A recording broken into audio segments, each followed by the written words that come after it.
part of the problem with the memorandum was how poorly drafted it was in the first place. And it particularly fudged on the issue of whether Iran would still have a role in the Strait of Hormuz. So I think Donald Trump has said quite recently he doesn't care if it's fallen apart, if it's defunct now.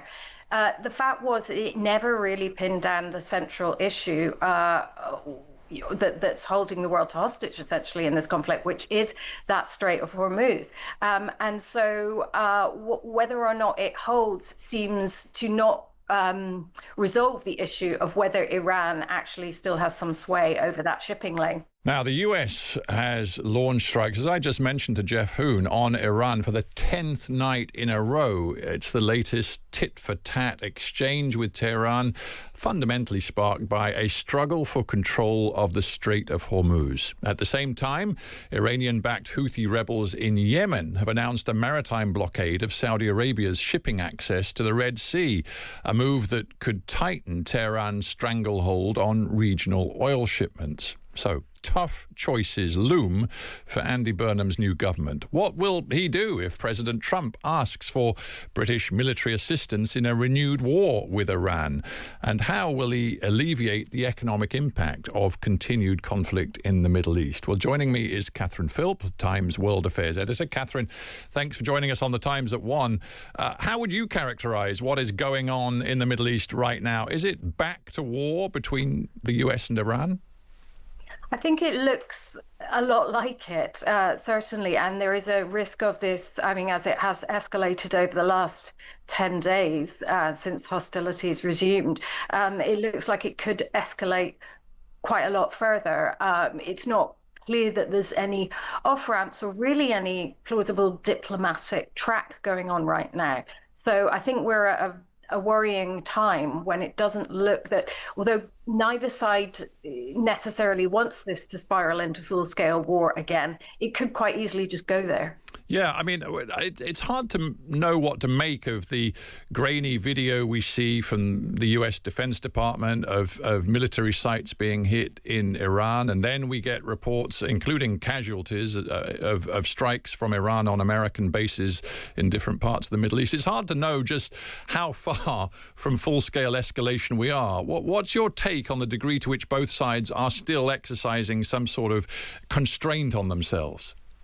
I mean, I think there is some constraint, and it may not seem like that from the Iranian side, certainly, or indeed, I mean, the Americans could go harder on Iran, that's for sure. But they don't know how long this is going to last, and that is a problem for them because, as we know, the first round of hostilities took out a lot of weaponry that the US was actually holding back for other potential defenses or military interventions.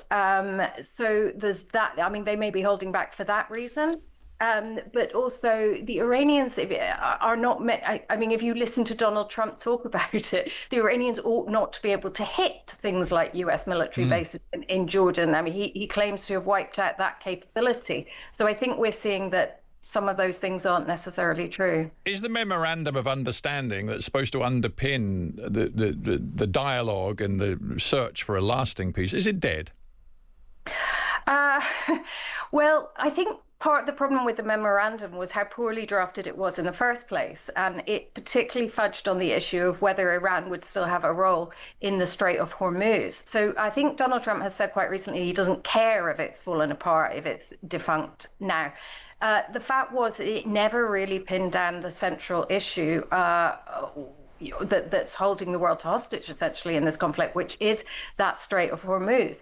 And so whether or not it holds seems to not resolve the issue of whether Iran actually still has some sway over that shipping lane. How seriously should we take this word from the Houthis that they are now intent on blockading the Bab al-Mandab, that narrow waterway that leads into the Red Sea from the Gulf of Aden? Because what they seem to be saying is we are going to blockade all Saudi Arabian oil shipments from leaving the Red Sea and going into international waters.